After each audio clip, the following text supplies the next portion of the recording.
Hello, ladies and gentlemen. My name is Marvin Phinizy, and I really wish that I would be able to meet you all in person. But wherever you're watching this video, I hope that you are being safe and everyone is being healthy. This is my fourth year now at Marietta High School, my 16th year altogether teaching. I was in Cobb County at first, at Pebblebrook High School in the South Cobb area, where I live. And I teach social studies. I've taught everything from US history to world history, government, economics, you name it. And now I am teaching sociology and psychology and AP psychology. So let me go ahead and share my PowerPoint with you all so you guys can get a little bit of information about how my classes are run. As you can see here, here's my contact information. It's just mphinizy@marietta-cities.k12.ga.us. And there's a little picture of me and my daughter, Madeline, who's also actually a student here in MCS. So here's my schedule. We're doing an A-B schedule, obviously. And my first block is my planning period. Before my planning period, however, I do have a 1 hour space assigned for my virtual office hours from 7:30 to 8:30, where students can come and ask any questions if they need tutoring or they need help with an assignment or something. They can come during those office hours in the morning. And as you can also see, I also have office hours in the afternoon from 2 to 4:30, where again, your students can do the exact same thing. So my classes begin second block, which is around 10 o'clock every single day.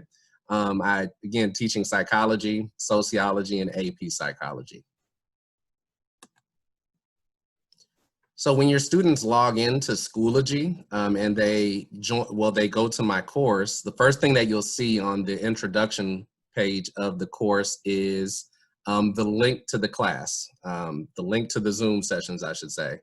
All your students have to do is just click on that link or cut and paste it into the search bar, press enter, and they will be connected to the Zoom meeting. I just also want to point out on this very front page that there's two folders here on the bottom.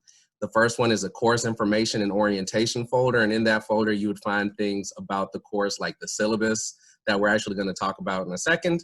You would also see like help with Zoom, the Marietta High School webpage and stuff like that. The second folder you see, which is course structure, is where the kids go to get all the content, material, and resources for the courses that they're enrolled in. So once the student will click on the course structure, you will see units folders. Right now, we're currently in Unit 1 still at the beginning of the school year.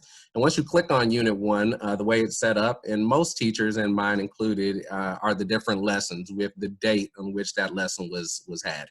So for example, in this presentation, if a student clicked on Lesson 3, they would see another page pop up.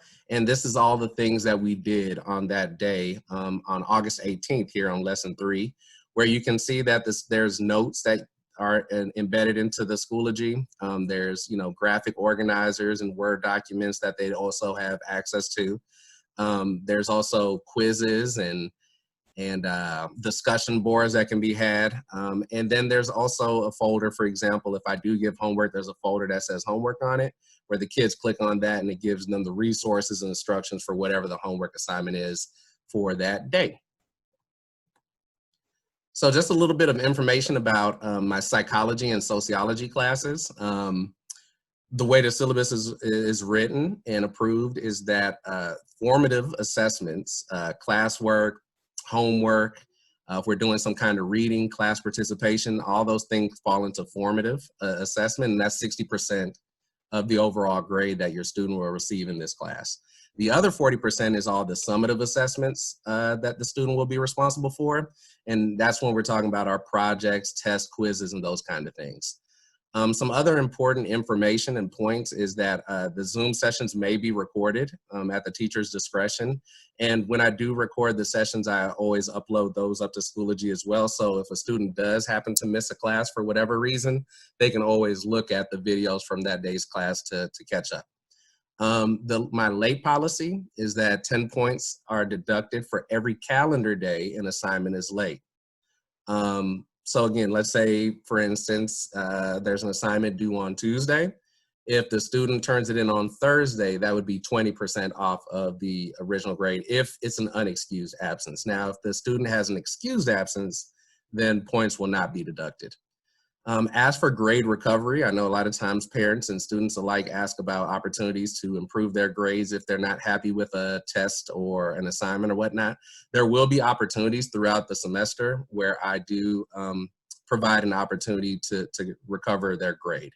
But again, that is also at the teacher's discretion. Just information about AP psychology class, which again, a lot of these points are exactly the same when it comes to formative and summative assessments and how much the weight of those assessments are in the class, as well as the Zoom sessions being recorded and the late policy and grade recovery. But I do want to just point out one thing if your student is in my AP psychology class, that well, first, the course, again, being AP, it is a college course. So there is the rigor and the amount of content in those classes are obviously a little bit more than the other classes. But the test also will be timed on the Zoom session. It also will consist of multiple choice questions and free response questions, because this is kind of what the AP exam, which the students will sign up for next semester, that's the layout of how the AP exam is had, okay? So I know you guys may all have some questions. Again, I wish I were able to actually meet with you all in person and, see your faces and answer, personal questions outright. But if you do have any questions, again, feel free to reach out to me. Reach out to my email, which again is mphinizy and then at marietta-cities.k12.ga.us. That the whole thing that all teachers in our county have. But also, if you don't mind, if you're watching this, if you take your phone and you scan this QR code, it will let me know that you actually watched this, that you saw the information that I presented. And if you have any questions, it'll also give me all the information I need to effectively get in contact with you, your email, phone number, etc. There's also, if you have any issues when it comes to getting technology, hardware or access or internet connectivity, this will also allow me, there's a question on this Google form that will allow me to also relay that to anybody at the school who can actually help out and support with those things. So again, I do appreciate your time and for watching this, and I look forward to working with you and your student this year. Thank you.